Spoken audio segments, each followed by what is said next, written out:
The bodies of 16-year-old Donald Barton and 18-year-old Peter Zito were found at the Oak Hills Recreational Center in Aloha early on October 3, 1974, by a newspaper delivery man.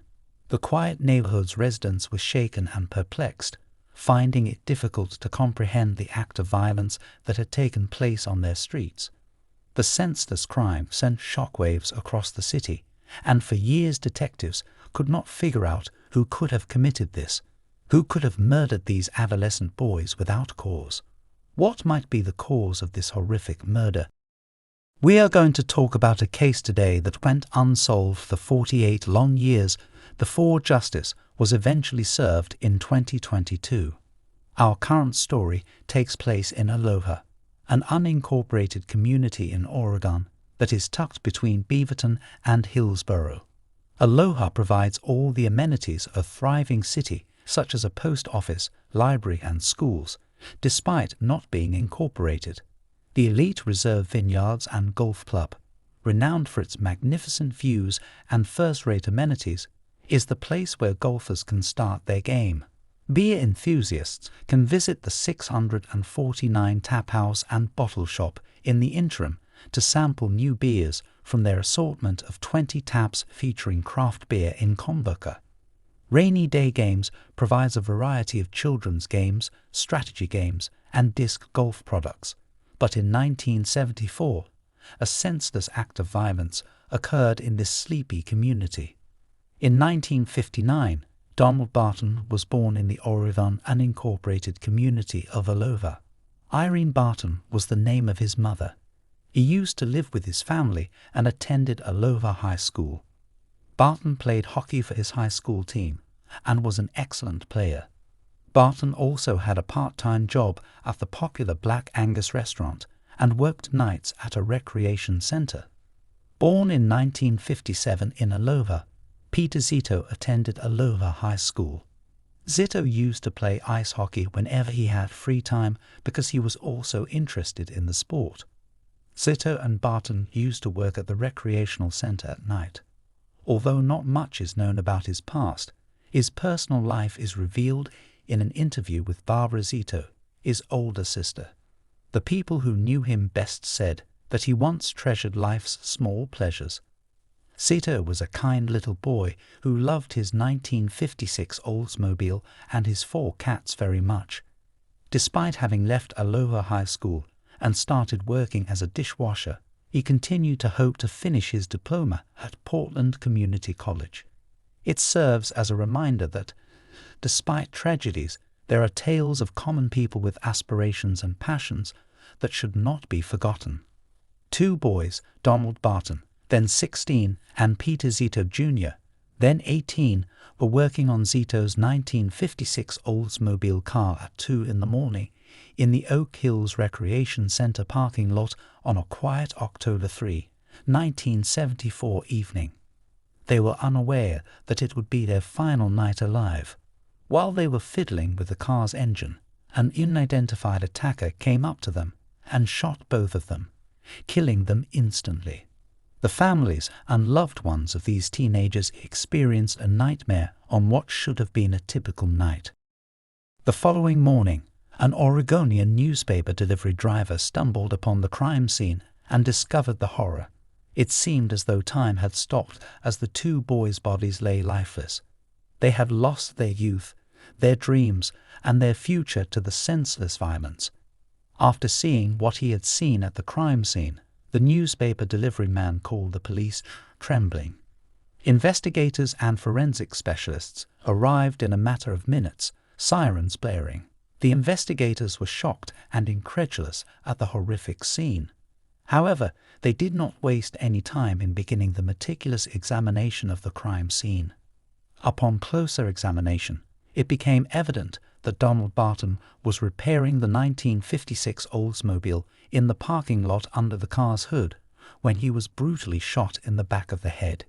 It appeared as though he had been caught off guard while working on the engine when his body was discovered slumped over the open hood of the vehicle. Peter Zito Jr., who was shot in the forehead, after probably getting out of the back seat to see what had happened to Donald, was lying dead next to the Oldsmobile. Near the driver's door, on the ground, was where he was discovered. The fact that the two bodies were so close to one another indicated that the murderer had attacked without warning and that the victims were powerless to protect themselves. Following the collection of all evidence from the crime scene, the investigators spoke with anyone who had been in the vicinity of the recreation center on the night of the killings. Regardless of how small the lead appeared, they pursued every potential lead. They inquired of every resident in the area whether they had heard any screams or seen any strange activity the night of the murder. To find any leads that would help them solve the case, the investigators put forth endless effort. They discovered that a .22 caliber gun had been used to shoot the teenage boys in the head. As they dug deeper, they discovered that Barton was in a rivalry with Chris, a 17-year-old co-worker, at the popular Black Angus restaurant in Hillsborough. There was clearly tension between the two of them, even though nobody was quite sure what caused their feud. Even though Chris was the top suspect in many people's eyes, the police had to proceed cautiously with their investigation because they knew they could not afford to take any chances.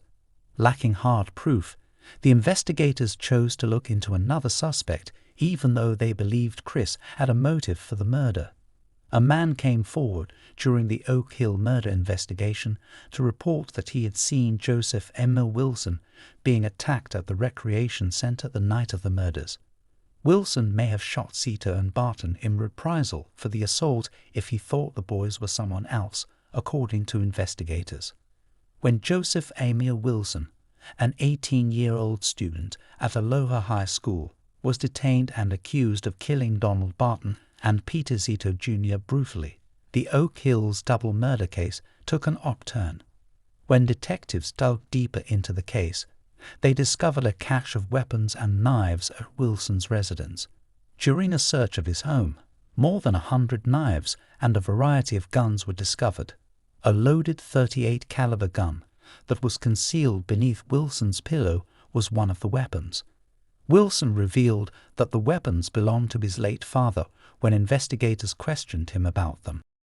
All of the guns were sent for testing while his explanation was being looked into, and it turned out that none of them matched the weapon used in the savage killings of Zito and Barton. As they attempted to solve the mystery of who was behind the horrible crime, the investigation went on.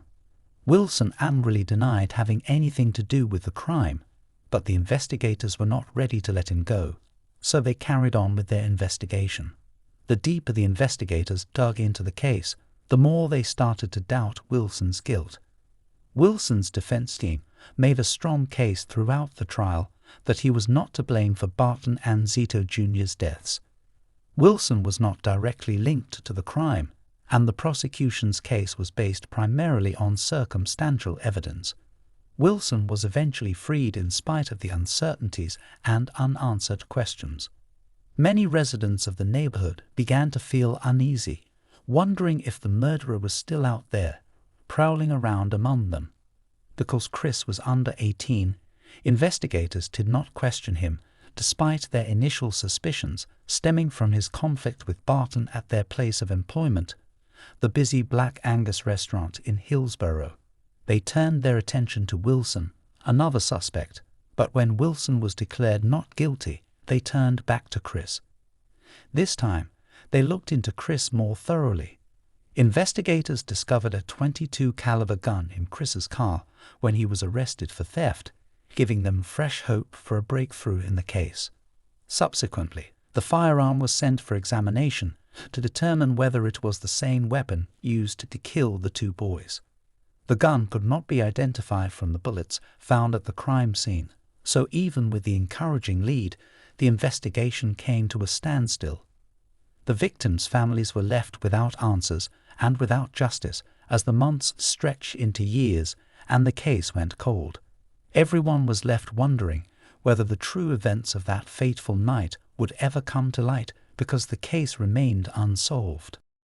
In an effort to put an end to this unsolved case, the Washington County Sheriff's Office resolved to reopen the investigation in 2022 and rerun ballistics on the .22 caliber gun that had been used to shoot Barton and Zito, the two defenseless teenage boys. Although Chris was suspected by the detectives at the time, they were unable to connect the murder scene with the gun that Chris had in his possession.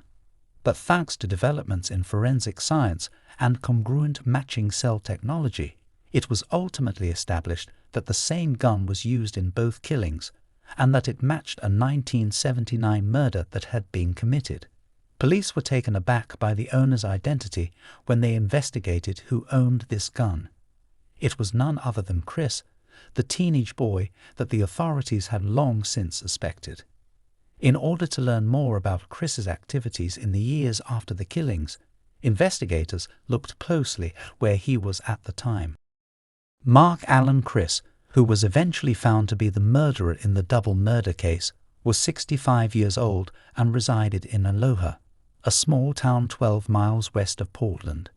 When it was found that the .22 caliber gun used in the murders of Donald Barton and Peter Zito Jr. had also been used in another horrific killing, the story surrounding the gun took a dark turn. After the investigators released Chris in 1974 because the gun's ballistics did not match, the gun was given back to him, and he took it with him to the U.S. Army base of Fort Lewis in Washington. On October 8, 1979, nearly 5 years after Barton and Zito's deaths, Chris murdered Sergeant Jacob Kim Brown, his commanding officer. They're using the same weapon. After a small quarrel, Chris shot his boss 5 times in the head. Police reports state that the cadet had caused damage to Brown's car, and after an argument, he decided to end his life rather than pay for repairs. Chris received a 35-year prison term for the killing of Sergeant Brown. Fate, however, had other ideas for him. In 1988, after serving just 12 years on parole, he was freed. The victim's family was not pleased with this decision. But when the case was reopened in 2022, he was finally out of luck. It was revealed that the match was the same .22 caliber gun that had been used to kill Zito and Barton at the recreation center in 1974. On November 2, 2022, Chris, who was residing in Aloha, a small town 12 miles west of Portland, was taken into custody and charged with 2 counts of second-degree murder. People in the town were shocked to learn of his arrest and were in disbelief that, after all these years, justice had finally been served. The Bureau of Alcohol, Tobacco, Firearms and Explosives described Chris's arrest and the gun match's confirmation as a historic moment, noting that it was the oldest known match in the country to be verified. For the families of Donald Barton and Peter Zito Jr., who had to wait nearly 50 years for justice to be done, it was a momentous occasion. The reopening of this case and the suspect's apprehension were evidence of the detectives' perseverance and hard work in trying to apprehend the murderer. It also offered other families of cold case victims hope that, in spite of the length of time it might take, justice might still be served. After decades of waiting, the victims' families' unwavering commitment to securing justice for their loved ones has finally paid off. The sheriff's office wished to honor their dedication and the bravery required to persevere for such a long time. However, the sheriff's office unintentionally harmed an innocent man in their pursuit of justice. Within hours of the killings, Joseph Emner Wilson was detained and accused of the killings, but it was immediately evident that he was not guilty. Although the charges against him were withdrawn, the harm had already occurred. In the hopes that they will be able to apologize directly to Wilson's family someday, the sheriff's office formally apologized to any of Wilson's relatives for this injustice. In order to provide the victims' families with closure and justice, several agencies collaborated on the case. The ATF, the CID, the Pierce County Sheriff's Department, and the Oregon State Crime Lab were all instrumental in cracking this case. Now that the murderer has been apprehended, the sheriff's office hopes that the victim's family can finally find closure. Although the loss of a loved one never fully heals, it can be comforting to know that the guilty party has been brought to justice. Sheriff Pat Garrett approached the podium during the press conference and looked around the room before focusing on the victims' families. Knowing that they had been in pain for more than 48 years, his heart went out to them. One of the family members, Barbara Zito, the sister of Peter Zito, could not help but recall her brother as the carefree young man he used to be before his life was tragically cut short. She listened to the sheriff's words, tears threatening to well up in her eyes. There were a lot of questions raised along with a sense of relief upon learning of Chris's arrest. The victim's family knew their loved one's pain would never truly go away, even as they accepted the long overdue justice. This knowledge permeated their emotions as they left the news conference. Although it took a while to find closure, they could now finally find solace in the knowledge that the murderer was in prison.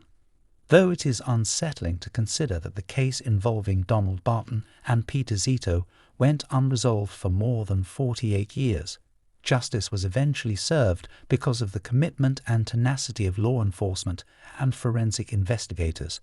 It serves as a reminder that the truth will always surface, regardless of how long it takes. Unknown circumstances led to the untimely death of Sylvia Quayle on August 4, 1981. Sylvia Quayle, a devoted sister and daughter, was discovered dead in her Cherry Hills Village apartment at the age of 34 with a white towel covering her face. The murderer evaded authorities for years, and even after a thorough investigation, it appeared that the case would never be resolved. Her brutal murder remained one of Colorado's most puzzling cold cases for more than 40 years. What possible reason could there be for this horrible deed? How was the case ultimately resolved by the investigators? Cherry Hills Village, a wealthy municipality in Arapahoe County, Colorado, is the setting for today's case. With a population of about 6,500, it is well known for its most expansive estates, opulent residences, and stunning natural surroundings. With its top-notch parks, schools, and recreational opportunities, the city offers its citizens a high quality of life and a strong sense of community. The Cherry Hills Country Club, which has played host to numerous important golf tournaments over the years, is also located there. This tranquil municipality is the site of a horrifying incident that happened in 1981. On September 23, 1946, Sylvia Quayle, the eldest child of William and Mary Quayle, was born in Cherry Hills Village. Sylvia had a wonderful spirit from an early age and a contagious laugh that could make anyone's day. Everyone in her community admired her lively and amiable personality. She was always willing to help those in need and had a heart of gold. Sylvia had an unwavering love for Jo Quayle, her younger sister. She was very loving and caring toward her younger sister, whom she cherished. In her community, Sylvia was well known for her generosity and kindness. She was also highly respected by everyone who knew her for her unselfish willingness to help others without hesitation. Sylvia Quayle was a multi-talented woman whose ambition and optimism were apparent in every facet of her life. After graduating from Englewood High School in 1964, Sylvia decided to pursue a career in architecture and history due to her strong interest in both subjects. Sylvia's love of architecture was ingrained in her, and she counted herself lucky to have an uncle named Wesley Quayle, who was a well-known architect in the area. In an attempt to find ideas for her own projects, Sylvia would frequently spend hours poring over her uncle's numerous blueprints and designs. Sylvia was not scared to follow her dreams and passions, in spite of the social mores of the time. She paved the way for women to pursue careers in architecture by demonstrating that anything is achievable with perseverance and hard effort. Sylvia Quayle left a lasting impression on everyone she met thanks to her upbeat outlook, generosity, and unrestrained ambition. Her legacy continues to encourage young women to follow their passions and aspirations despite any obstacles they may encounter. With her diverse talents and passions, which she pursued with zeal and tenacity, Sylvia was a real multifaceted gem. Her hobbies demonstrated her love of creativity, particularly her amazing pottery work that astounded everyone.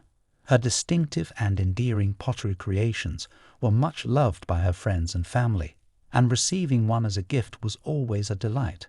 However, she did not take cooking lightly, and it had a special place in her heart among all her hobbies. She even made the decision to launch her own wedding cake company, dubbed The Buttery, out of her passion. This was a huge hit with her clients. Everyone was left wanting more after tasting her exquisite and expertly made cakes. Sylvia was fiercely independent, but she never lost sight of the value of family. She was very close to both her parents and Jo, her younger sister. She had a loving family, and it showed in the way she treated everyone around her. Her contagious positivity and kind nature were a reflection of that. Sylvia Quayle and her parents had an unbreakable bond. Situated in the 3800 block of South Ogden Street, just a short distance from their daughter's residence, William and Mary Quayle would start their day with a cozy cup of coffee and a tender discussion with their eldest child. The most important people in Sylvia's life were her parents, and her disposition improved the daily routine for her family. They had no idea what horror was in store for them. The Quayle family was unaware that August 3, 1981, would be remembered as a tragic day for all time. Sylvia promised to come back the following morning as they enjoyed their morning coffee together. Unbeknownst to everyone, Sylvia departed for work as usual, but this would be the last time they would ever see her. When Sylvia talked to her sister on the phone that evening, they joked and laughed as usual without realizing it would be their last exchange. On August 4, the following morning, Sylvia did not arrive at her parents' house for their customary coffee in the morning. Knowing that Sylvia would never skip their daily ritual without telling them caused her parents to become concerned. When they tried to call her landline, nobody picked up. Now, even more worried, Sylvia's father William raced to her house, which was only 150 feet away. William's heart raced with fear as he got closer to her house. He had a strong suspicion that something was seriously off. Sadly, his worst nightmares came true when he got there. The Quayle family would always remember that day. William arrived home to find the house filled with an unsettling quiet. He was startled to see that the wooden entrance and security screen were both flung wide open, inviting him inside as he drew closer to the front door. Fear descended upon him like a thick shroud as he cautiously entered the living room, and he saw Sylvia lying on the ground, motionless, with her body twisted into an unusual pose, her arms lifted above her head, seemingly in a last-ditch request for assistance. William would never be able to forget the horrific scene that he saw. His hand trembled as he reached out to remove the white towel from Sylvia's face, hiding the most exposed part of her body. Though at the time it seemed like the only thing he could do, it was a modest act of respect for the daughter who meant the world to him. Officers Gerald Marks and Jack DeVole of the Cherry Hills Village Police Department responded to 3800 South Ogden Street right away when William, who was shaking, dialed 911 for assistance at around 7:57 in the morning. What they discovered was a horrifying and gory scene. Sergeant Richard Crawls and Detective Harry Whitman also showed up to support the investigation. Even the most seasoned police officers would have shuddered in horror at the crime scene. The Colorado Bureau of Investigation was called in to help with the investigation and processing of the crime scene because the police department realized they needed all the assistance they could get to solve this horrible crime. Experienced CBI agents like Walt Chin, Wayne Bryant, and Howard Gillespie were present, giving some hope that the person responsible for this horrific crime would be apprehended and prosecuted. Seeing the crime scene was unsettling. Their gazes swept over the entire space when the detective entered. It was clear right away how the offender had entered the house through the wide-open front door and the security screen door. There were obvious bloodstains on the floor, and the living room was in a messy state. Certain spots, such as the vicinity of the front door and a short distance from Sylvia's lifeless body, appeared to have a concentration of blood. The investigators saw a medium-sized kitchen knife with a blood-stained silver blade lying next to the body as they got closer to the body. Surprisingly, they also discovered a white blouse-style shirt, possibly placed there by the murderer, lying over the knife's handle. It looked like a scene from a horror film, and the detectives knew they would have a challenging task ahead of them in trying to solve this horrible crime. Detective Whitman felt a shiver run down his spine as he looked around the scene. It was enough to make his stomach turn to see Sylvia's lifeless body lying on the ground with her red shirt pulled over her face, but what really got his attention were the marks that were clearly visible on her body. Her bloodied hands gave the impression that she had battled for her life, and her broken fingernails were a visible reminder of the hardship she must have endured. He looked at her neck. The marks there looked like fingers, suggesting that she had been strangled. There was a mystery to be solved regarding the red marks on her inner thighs. The detective's attention was drawn to the blood-stained pillow in the bedroom. The quantity of blood on it was a good indicator of how serious the attack was. Looking around, he saw that Sylvia had no chance of getting help because the telephone cord was severed. It was clear that the murderer had carefully thought out the attack and ensured Sylvia was alone and defenseless. A feeling of dread overcame Detective Whitman as he looked through the scene again. This was no typical crime. Rather, it was a horrifying act that required quick attention to solve. The odd condition of the outside phone line leading to the victim's home caught Detective Whitman's attention as he inspected the outside of the house. It was taken with reckless abandon and slung across the hood of Sylvia's 1974 brown Corvette, looking more like a macabre ornament. The culprit behind this sabotage, according to the investigation, was a garden hose that was hurled over the line and mercilessly pulled down, leaving behind telltale black marks. It was evident that the offender did not hesitate to use homemade instruments for their evil purposes. There was also proof that the attacker had made several attempts to break in. Investigators discovered a tiny puncture in a bedroom window screen, indicating a botched attempt. But the bathroom window was not so fortunate. Its screen vanished and was subsequently discovered 50 feet from the house, concealed among some tall weeds. The wooden frame was found to have been left unlocked, making it an easy target for the intruder. It also had a pry mark on the bottom, indicating that it had been tampered with. Sylvia Quayle's brutal murder left a horrifying trail of evidence, and her body was sent for an autopsy after the crime scene was examined. The startling truth about Sylvia's death came to light following the autopsy performed by Arapahoe County coroner John Wood. Sylvia had been struck by a .22 caliber bullet to the head. She was stabbed 3 times in the upper back, strangled, and most likely assaulted. Dr. Wood, an experienced coroner, swabbed various parts of Sylvia's body to preserve any potential forensic evidence, including microscopic slides made from the swabs taken from inside her body. According to Dr. Wood's report, Sylvia died from exsanguination brought on by multiple posterior chest stab wounds that lacerated the aorta and both lungs.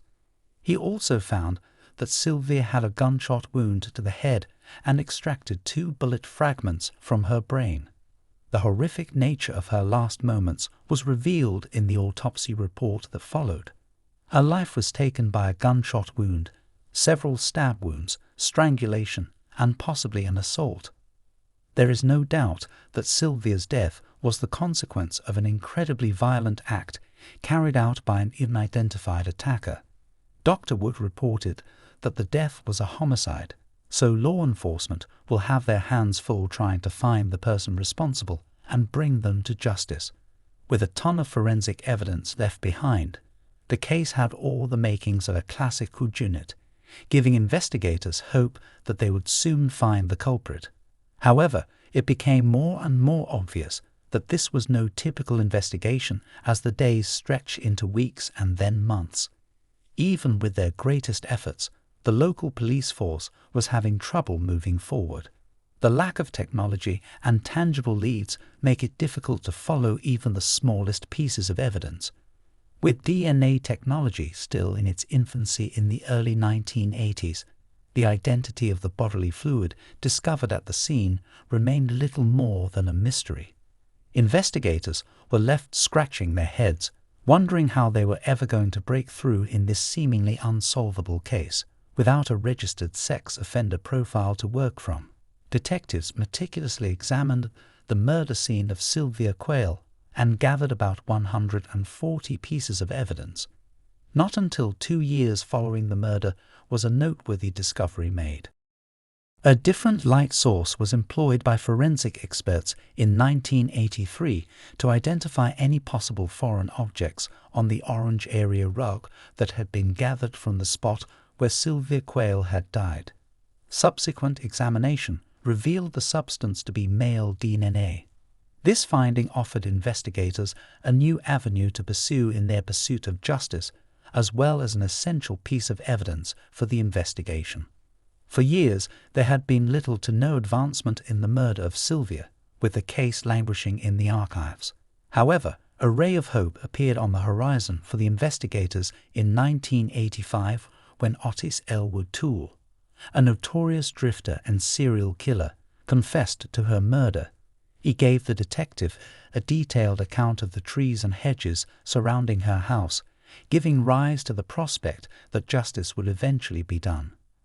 However, doubts arose about Toole's confessions and those of his companion, Henry Lee Lucas. Authorities were only able to confirm a small number of the hundreds of murders that Lucas, who passed away in a Texas prison in 2001, claimed to have committed. The kidnapping and murder of Adam Walsh, the son of America's most wanted broadcaster, John Walsh, in Hollywood, Florida, was among the most notorious crimes that Toole admitted to. Years after Toole's confession to Adam's murder was later retracted, Hollywood police officials said they had closed the case because they were certain Toole was the murderer. After he made this confession, investigators thought he might have killed Sylvia. But the Arapahoe County District Attorney, Bob Gallagher, dropped the charges against Toole in 1993. This resulted from DNA testing on the evidence, which demonstrated that Toole was not the source of the DNA discovered 12 years earlier at the crime scene. It appeared as though a sudden gust of wind carried it away, the meager thread of hope that had sustained the Quayle family and the detectives. The case reverted to its initial state. A portion of the carpet that was kept for additional testing turned out to be very important evidence in 1995. 5 years later, in 2000, the results of the testing conducted on the sample by the Colorado Bureau of Investigation revealed an unidentified male DNA profile. As investigators entered the profile into CODIS, the FBI's combined DNA index system, excitement mounted. Unfortunately, no match was discovered. For many years, the law enforcement agency struggled to find answers in the murder of Sylvia Quayle. Even after the most recent technologies were used in the investigation and every lead was investigated with the utmost care, the case remained unsolved. Sylvia's family was waiting impatiently for any information regarding the case. Despite their best efforts, the murder of Sylvia remained a mystery for many years, leaving the family grieving and many questions unanswered. There was an advancement in Sylvia Quayle's case following years of quiet. In 2019, Metro Denver Crime Stoppers partnered with United Data Connect, a genetic genealogy-focused company founded by former Denver District Attorney Mitch Morrissey. They employed a technique that had previously assisted in the resolution of several unsolved cold cases around the nation. The infamous Golden State Killer in California was identified thanks to this creative technique. Crime Stoppers received a renewed interest in the case in January 2020 from Cherry Hill's Village Cold Case detectives and investigator Matt Hannigan of the 18th Judicial District Attorney's Office. After 4 months of hard work, on May 26, 2020, the company's technicians had a name: David Dwayne Anderson. This was because technological advancements made it possible to further the investigation using cutting-edge familial DNA investigations. After all these years, the revelation of Anderson's identity had given Sylvia's case a glimmer of hope for justice. Cozad, Nebraska is a sleepy town, and its residents had no idea that one of them was involved in a violent 1981 murder case. The 61-year-old David Dwayne Anderson had been living a peaceful, seemingly routine life in this tiny, mostly unpopulated town. However, very few people were aware that more than 30 years prior, Anderson was residing in Englewood, only a few miles away, when the horrific murder of Sylvia Quayle rocked Cherry Hills Village to its foundations. As detectives dug further into David Dwayne Anderson's past, a pattern of illegal activity became apparent. In the years after Sylvia Quayle's murder, Anderson had committed at least 8 burglaries. In a few of these, he had worn gloves to hide his fingerprints. This disclosure has only strengthened the growing body of evidence against him. Anderson had even taken off a window screen in one break-in, mimicking the actions of Sylvia's killer to gain entry to the house. The evidence was starting to come together, and Anderson's involvement in the crime appeared more plausible. If found guilty of the murder, Anderson would have received the same sentence that was in place when Sylvia was killed, a lifetime in prison with the possibility of release after 20 years. But first-degree murder convictions are currently unpardonable under state law. The argument against Anderson was growing stronger by the day, and the stakes were very high. Robert Fuller, a United Data Connect investigator, went to Cozad on January 16, 2021, without his knowledge, in order to collect his DNA. On January 18, 2021, after Anderson threw 2 trash bags into a nearby dumpster, Fuller kept a close eye on Anderson's movements from outside his apartment complex. The 15 bags held potential genetic material belonging to Anderson, which could give investigators the lead they need to crack the case of the long-running murder. It had worked out well for Detective Fuller's covert mission to obtain DNA evidence from David Dwayne Anderson. From Anderson's garbage bags, he had retrieved a few things, including an intriguing assortment of drinks. Among the items found were a can of vanilla Coke, an inexpensive water bottle, a bottle of spiced rum, and a bottle of Michelob Ultra beer. At a travel stop in Sterling, Colorado, Fuller met with an investigator and gave the evidence, each item bagged separately, for the CBI to examine further. On January 29, 2021, the Colorado Bureau of Investigation gave detectives their eagerly anticipated report following a week of investigation. According to the report, there was a match between the male DNA profile from the confiscated vanilla Coke can and the DNA found on several items gathered during Sylvia Quayle's homicide investigation. The DNA evidence was unquestionably convincing and established Anderson's link to the crime scene. Subsequent analysis of the gathered data revealed that DNA from Anderson was discovered on the crime scene rug and on swabs taken from Sylvia's corpse during her autopsy. Moreover, a swab taken from Sylvia's left breast contained Anderson's DNA as well. It was shocking to learn that Sylvia's blood and Anderson's biological fluid were mixed together in the white towel that had been found covering her face. This proved that Anderson was the one who had murdered Sylvia brutally. On February 10, 2021, in Nebraska, David Dwayne Anderson was apprehended for the murder of Sylvia Quayle after decades of hiding a deadly and sinister secret. He returned to Colorado voluntarily to answer to charges of first-degree felony murder and first-degree murder after deliberate thought. The case's prosecutors were committed to seeing Sylvia's rights upheld and making sure Anderson was made to answer for his deeds. District Attorney Grant Groschubauer, a deputy for the 18th Judicial District, said the defendant had a dark secret that was ultimately disclosed during the trial. After so many years, the truth would finally be revealed. Anderson, the person suspected of killing Sylvia Quayle over 40 years ago, has been found guilty following a protracted and difficult legal battle. 3 months after the trial ended in a hung jury on March 25, 2022, it was retried, and on June 30 of that year, the verdict was rendered. On August 4, 2022, Anderson, who is currently 62 years old, was scheduled to be sentenced. The punishment he received would be determined by the legislation in force at the time of the murder and could include a life sentence with the possibility of release after 20 years. For the friends and family of Quayle, who have been waiting decades for justice to be done, this verdict represents the end of a torturous and protracted journey. Justice was at last served for Sylvia Quayle, who was brutally murdered in Cherry Hills Village, Colorado, nearly 40 years ago. Mitch Morrissey, the creator of United Data Connect, expressed his condolences to the Quayle family, especially to her father who discovered a lifeless body.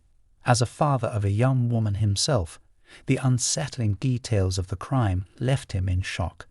Nevertheless, Sylvia's parents were not present to see their daughter's murderer apprehended.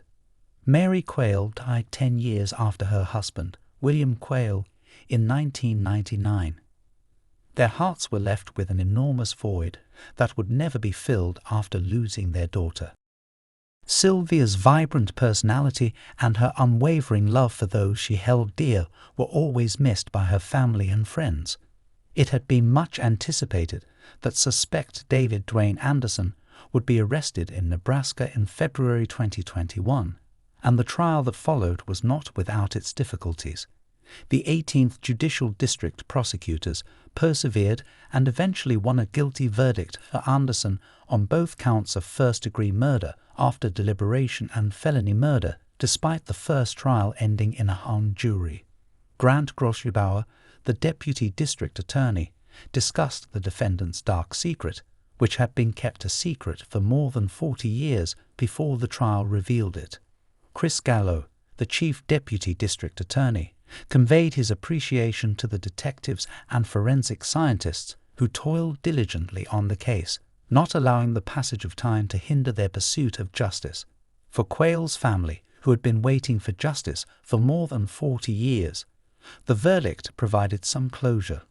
John Kellner, the district attorney, emphasized the case's significance in demonstrating that justice can ultimately triumph even in the face of a lengthy delay. This decision serves as a warning to any murderer who believes they have gotten away with their crimes. Justice may take longer to arrive, but it will eventually do so.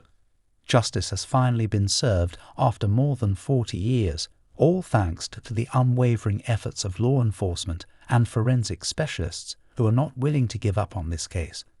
Though it is unable to bring back Sylvia and her infectious spirit, it serves as a warning to all killers that they cannot hide from justice and will always be held accountable for their horrific deeds.